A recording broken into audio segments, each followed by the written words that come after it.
A young nurse finishes her night shift. She sends a final text, heading home now, and then vanishes. No body, no struggle, no leads, just a car, abandoned, a uniform, folded in the passenger seat, and a town filled with questions. What happened to Hannah Whitmore on that foggy October night? This isn't just a missing persons case. It's a mystery with a pulse, still beating 2 years later. Ridgewood, Vermont. Population 8,900. A town where everyone knows your name and your secrets. It's surrounded by dense forests, quiet lakes, and winding roads that vanish into darkness. In 2022, Ridgewood was just another dot on the map. Then came the night of October 18th, and the disappearance of 27-year-old nurse Hannah Whitmore. Hannah worked the overnight shift at Ridgewood Memorial Hospital. She was smart, reliable, engaged to be married, but somewhere between the hospital parking lot and her one-bedroom cottage just 12 minutes away, Hannah disappeared without a trace. No signs of struggle, no signs of life, just silence. Hannah Whitmore was born in 1995, the second of 3 sisters.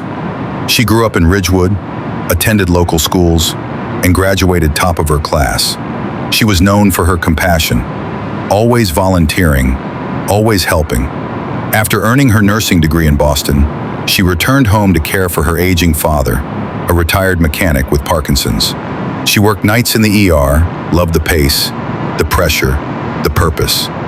Friends described her as the kind of person you'd call at 2 a.m. and she'd show up with soup and a flashlight. Engaged to high school sweetheart, Eli Brennan, a local paramedic. By all accounts, Hannah's life was full, stable, rooted, so when she disappeared, nothing about it made sense. October 18th, 2022 and 11:07 p.m. Hannah clocks out after a long shift. She chats briefly with coworker Maya Ellis, then heads to the staff parking lot. At 11:18 p.m., security footage captures Hannah walking to her blue Subaru Crosstrek. She's alone, carrying her tote bag and travel mug. At 11:21 p.m., her phone sends a message to Eli. Heading home now. See you soon. It's the last confirmed communication from her. By 12:04 a.m., Eli texts, "You home?" No response. By 12:37 a.m., he calls, goes straight to voicemail. By morning, panic sets in. He drives the route from the hospital to her home, a stretch of 6.3 miles through quiet roads and thick woods. At 7:42 a.m., he spots her car, abandoned on Red Pine Road, a seldom used detour. Inside, her uniform is neatly folded on the passenger seat. Her phone and bag are missing. The keys are still in the ignition. And the driver's seatbelt is clipped, with no one in the seat. It looked staged, too neat, too clean. When police arrive, they treat it as a missing person case, not a crime. They search nearby woods, bring in dogs, interview hospital staff, friends, family, but there's nothing. No footprints, no tire tracks, no sign she ran off the road. Her phone pings once at 2:11 a.m. from a cell tower 11 miles away near a remote hiking trail. Then, nothing. No withdrawals, no social media activity, no sightings. Ridgewood was shaken, and suspicion began to spread. With no body, no evidence, and no confession, everyone had a theory. Let's break them down. Theory 1. Voluntary disappearance. Some believed Hannah left on her own. She was exhausted, burned out, secretly planning an escape. But those closest to her rejected that. She just put a down payment on a new apartment with Eli. She scheduled a dentist appointment that week, and she left behind her beloved dog Juniper. Voluntary disappearance? Unlikely. Theory 2. Eli Brennan, the fiancé. Statistically, partners are often involved in disappearances. Eli was cooperative, passed a polygraph, provided phone records. But one thing stood out. He told police he and Hannah argued that morning before her shift. Was it significant or just a coincidence? He maintained his innocence. To this day, no charges have been filed. Still, some believe there's more to the story. Theory 3. The Ridgewood Stalker. Between August and October, 3 women in the area reported being followed while jogging or walking alone. The descriptions were vague. A man in a dark hoodie, a silver sedan, no plates remembered. Police dismissed connections. But local Reddit forums exploded with speculation. Could Hannah have been the 4th target? Theory 4. The Jane Doe Confession. In January 2023, an anonymous woman walked into a Vermont rehab center. She claimed to have witnessed a woman being abducted on Red Pine Road. She said she was high at the time and afraid to go to the police. Her story? A blue car, a man dragging someone into the woods, and the sound of screams. Police investigated, but no evidence, no blood, no DNA, no fingerprints was ever found. Another dead end. As the weeks dragged on, the case grew colder. Billboards went up. Volunteers canvassed forests with drones and dogs. TV news picked up the story. True crime podcasts featured the case. TikTok sleuths speculated endlessly. Still, nothing. Then came the voicemail. In June 2023, Eli received a blocked call. It went to voicemail. The message was 6 seconds long. No words, just breathing, heavy, pained. Then, a faint sound like someone whispering, "Help." It was sent to the FBI for analysis, but the origin couldn't be traced. Was it Hannah, a prank, or a cruel twist in a cruel case? To understand what might have happened to Hannah, we need to understand who she was beneath the surface. Friends described her as deeply empathetic, sometimes to her detriment. She put others' needs first, worked double shifts, rarely said no, but beneath the kind exterior, there were hints of fatigue. She journaled about stress, nightmares, and feeling like she was being followed. Coworkers recalled her saying strange things in her final weeks. "I feel like someone's watching me. Sometimes I hear things at night that I can't explain." Was it paranoia, or was she being stalked? A mind under pressure. She was juggling night shifts, family duties, and wedding planning. Her father's health had declined, and financial strain was rising. In her phone's notes app, investigators found a saved draft. "If anything happens to me, I didn't run." Short, chilling, unfinished.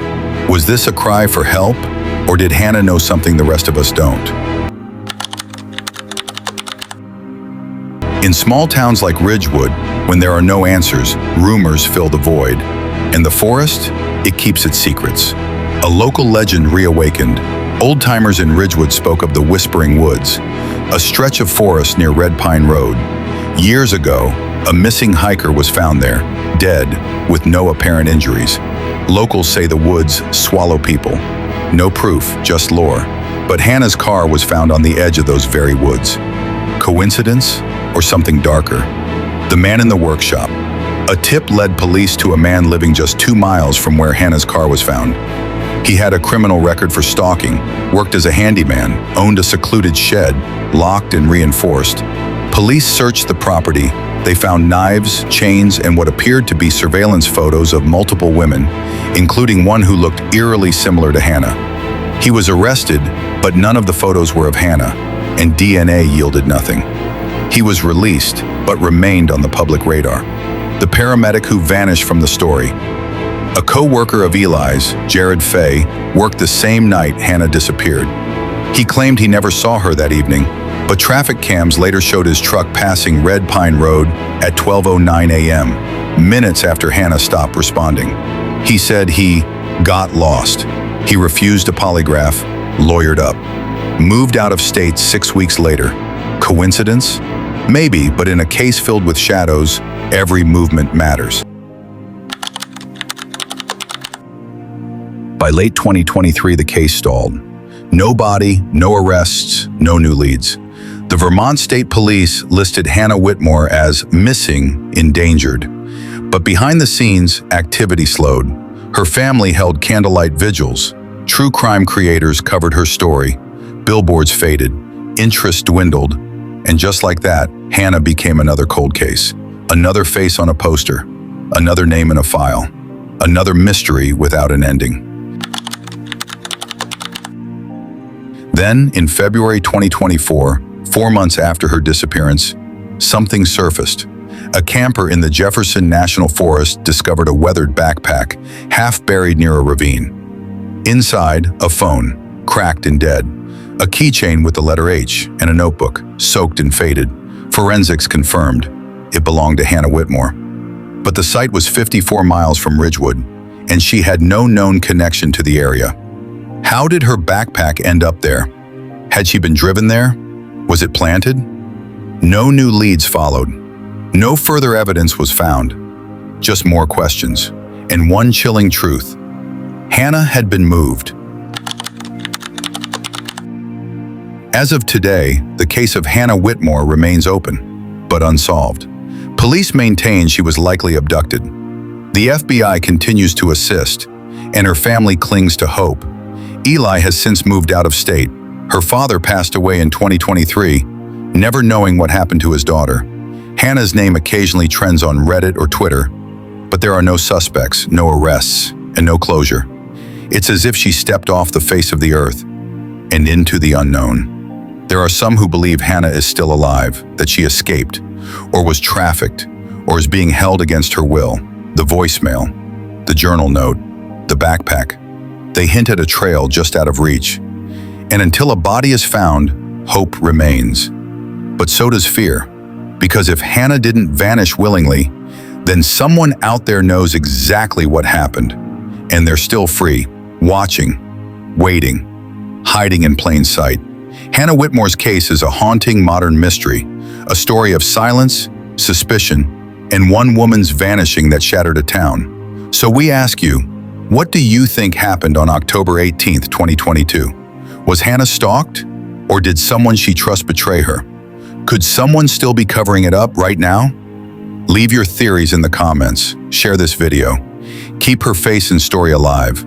Because in cases like this, attention is power, and sometimes, just sometimes, someone watching knows something. If this story stayed with you, hit like, subscribe, and tap the bell for more unsolved cases, twisted minds, and hidden truths. Because in the world of true crime, sometimes the scariest stories are the ones with no ending at all. Let us know your thoughts in the comments below. Subscribe for more gripping true crime breakdowns, mysteries, and criminal psychology stories, only on Twisted Case.